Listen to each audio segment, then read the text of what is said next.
Hi everyone, welcome back to this channel. In this tutorial, I will show you how to cut the Silver Jewel Scarab in Heartopia. So to cut this bug, this unique bug that has a silver body like this, you need to go to the Onsen Mountain, more precisely at the stone cliff, and then this bug will be spawned from the midnight until 6 p.m.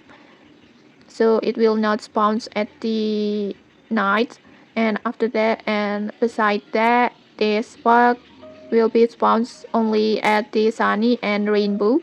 So just go to the Onsen Mountain, more precisely at the stone cliff over here, this area. Just go to this area and then walk around until you get this bug. And you can also use the insect attractor or sense booster to make it easier when you cut this bug. And okay, that's it. If you found this helpful, don't forget to like, comment, and subscribe for more tutorials. Thanks for watching and see you.